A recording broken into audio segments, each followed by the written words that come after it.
Today I'm going to be showing you how to make origami cranes. It's the Japanese art of paper folding, and this is a kind of bird. Usually when you're doing origami, you need a square piece of paper. So if you start with any kind of paper, which normally comes in rectangles, you can fold it on the diagonal and make sure you line up those edges really well. And then use a pair of scissors to cut off the extra. That way you have a square.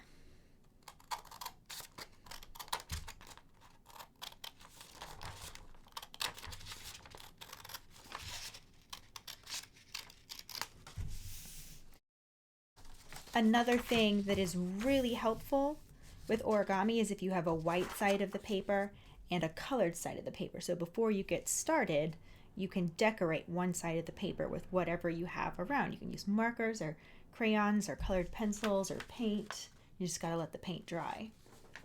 I have one where I just decorated it with some markers, so I have a colored side and a white side. You wanna start off with the white side facing up, and you are gonna fold it into a colored rectangle, so corner to corner as nice as you can. I line them up and then I crease. I like to use the back of my fingernail to get a really good crease. The creases are what make each step to follow easier to do. So unfold that, turn it so you're looking at it like a book. There's a line down the middle. And repeat that fold, but this time, corner to corner, colored rectangle, it'll have a crease down the middle from the first fold. And again, I make sure I use my fingernail to give that a really good crease.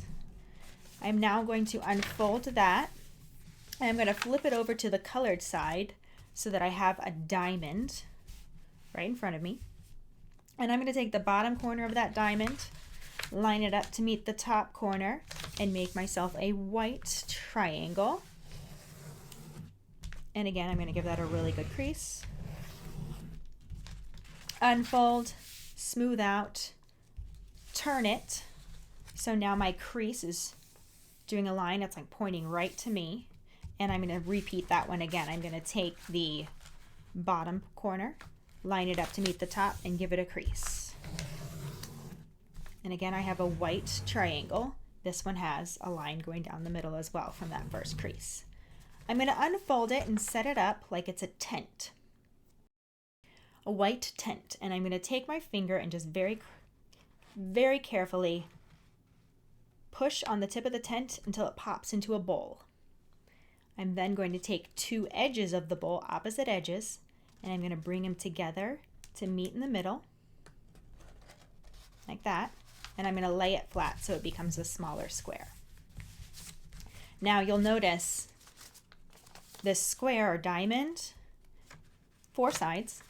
2 sides are creased, 2 sides can open up to see the white. So you want to work with that side that can open. So make sure it can open.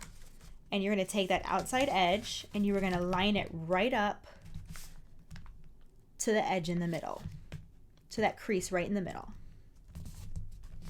And again, give that a good crease. You're going to do that on both sides. It's going to start to kind of make your squared diamond there look like a kite. And it'll look a lot like a kite. Let me give these a really good crease. When you turn it over and do the same thing on this side. So again, remember, it's the edge that opens to white.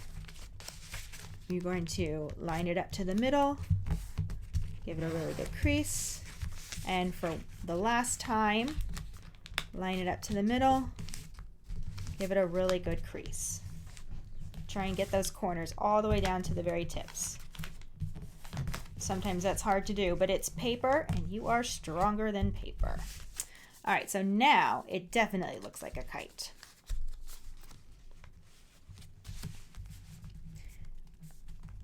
And we're going to take the top triangle of the kite and we're going to fold that down like an envelope flap.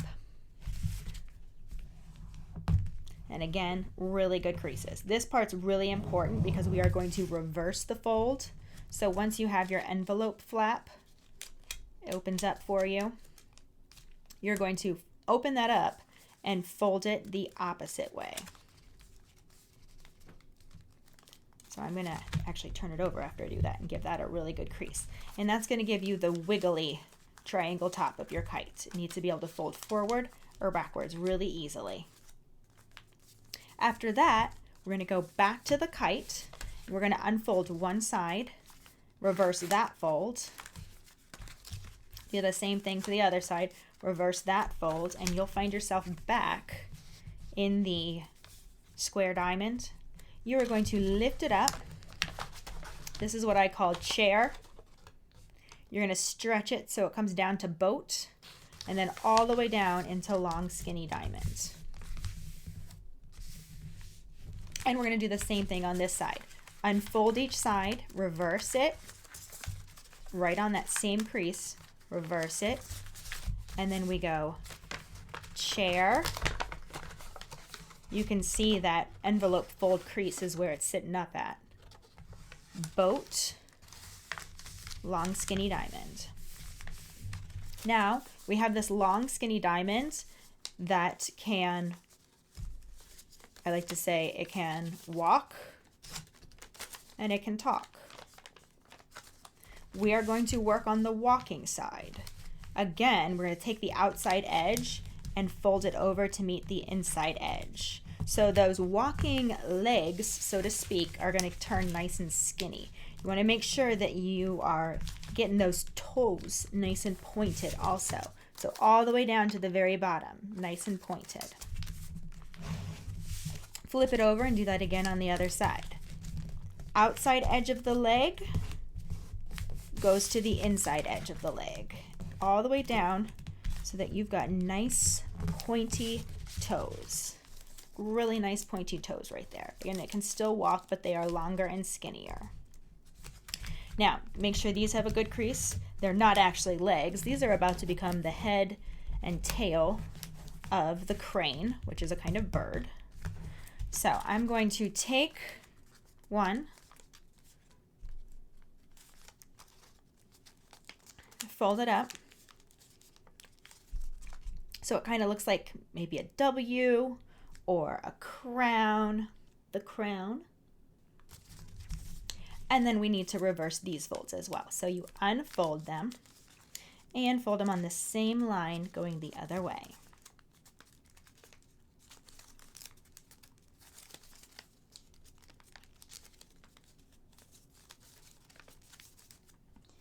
This is probably one of the hardest steps.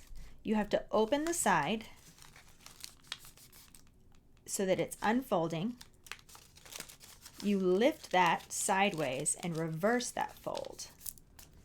And that's how it becomes the head or the tail, whichever you want it to be. So it opens sideways, lifts, and refolds the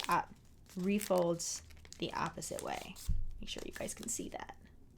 All right, now this is just about finished. All we have left to do is choose one side, because one's the tail, one's the head. So all you have to do is kind of fold down and then pinch it back together, and there's a head. And then the very last step is to open it up, and you have to pop open the body so the wings stay down. And I always do that by making two little hooks with my fingers, and I have the flat part of my knuckles meet. So I put that right at the bottom of the bird, my knuckles together, and I just pop it open. And then you have the crane. If you do make an origami crane, please take a picture of it and send it to me.